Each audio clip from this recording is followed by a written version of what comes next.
Welcome back to the Grim Workshop. Today we're going to be making a throwing stick. So a throwing stick, or I've always called them a rabbit stick, should really be the first tool that you make if you're in a wilderness self-reliant situation. You can make them with nearly no tools. Today we're going to be using the axe card that we just put together in the last video. And it's a fairly primitive tool that does a lot for you. Now for a size on this, I'm going to look for a stick that is about the same diameter as my tool handle here. So I'm going to go for about 1.25 inches. And I'm going to want it longer than my handle here. So I'm going to want it from my armpit out to the end of my fingertips. Now straight is good. I'm going to be fine with a straight stick today. For some of the more advanced throwing stick designs, you're going to be better off with a little bit of curve to it. It's going to fly a little bit better and hit game harder. Now if you've got enough time and enough tools, you're going to be able to go with a more advanced throwing stick. Now this is not a boomerang. So when I throw this thing, I'm going to throw it kind of flat, level with the ground, and it's going to take up a pretty wide space. So if a rabbit or a bird was to hop a little bit left or a little bit right, I still got a pretty good chance of hitting it. On the more advanced throwing sticks, the bottom of this is going to be flat, and the top's got like a foil shape, so this thing's extremely aerodynamic.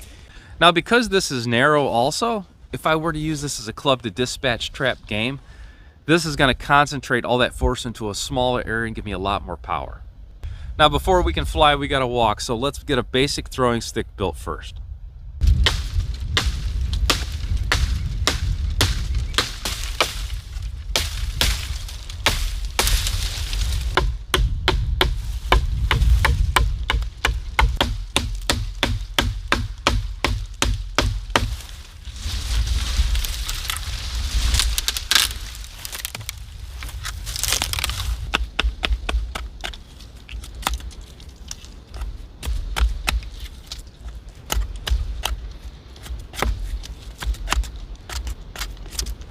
So if I want just a simple club or just a stick to throw, this is going to be it right here. I knocked the nubs off.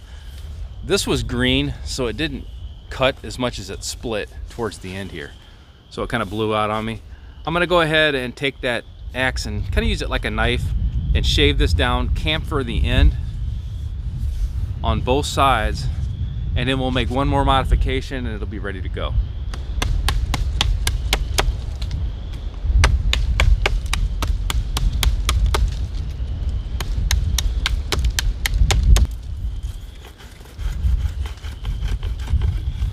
So if I want a real simple stick that I can either throw or use this as a club, I've got it now. Because I've got a sharp tool and because this blew out a little bit, I'm going to take this part and I'm going to flatten this down. And what that's going to do for me is that's going to let me use this as a digging stick. Now with a digging stick, I can either dig for roots that are either edible or that's going to help me make cordage. I can dig a coyote well, I can dig a stealth fire, I can dig a latrine. There's all kinds of different advantages to making this one simple modification to your rabbit stick.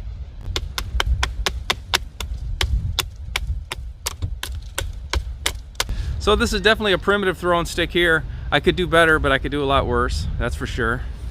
Now I got a couple things right. I got the length right. I got the diameter right on this one. Now you want to make the thicker end of the stick that you've got the club end. That way you've got more weight, and that way when you throw it, it's going to take a better spin. Now, I'm not real crazy about this split like this, but that was the material I chose, so there really wasn't much I could do about it. You want to take the time to chamfer this off, because if you had a really good stick that wasn't split and you had a sharp edge like that and you hit something, that's where you're going to break your stick for sure. Now, I could refine this further.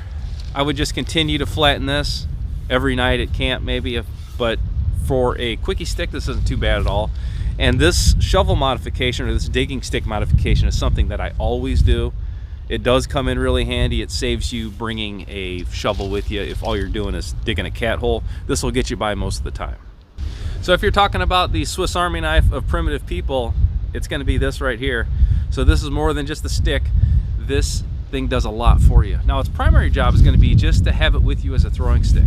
So you can tuck this thing in the back of your belt and go about your day. If you're collecting firewood, if you're fishing, if you're setting traps, and a rabbit or a bird or something pops up in front of you, you're able to take a throw at this thing, and you're talking about hitting something within about an 18-inch pattern. So that's a lot better than just throwing a simple rock. Now if you had other tools with you, if you had a bow and arrow, primitive bow and arrow, or a slingshot or a shepherd sling. A lot of those don't perform all that well, so sometimes you're going to have to finish the animals off, and a club like this is going to give you enough reach where you can do that safely. Now, one of the reasons this is the first tool that I make is because this helps me make other things. If I've got a cutting tool of any type, including my axe card, I'm able to use this as a baton that's going to amplify force and help me cut through things. And if I was to get my primary blade stuck, I could take wooden wedges and this baton and rescue my knife. Now, I've always called this a rabbit stick, but throwing stick is probably a way better term. If you were to throw this at any target, a rabbit is ideal, but squirrels, birds, any small game, a stick like this hitting in the head is pretty much going to put food on the fire for you. There's a grouse about 10 yards away. Let's give this thing a try.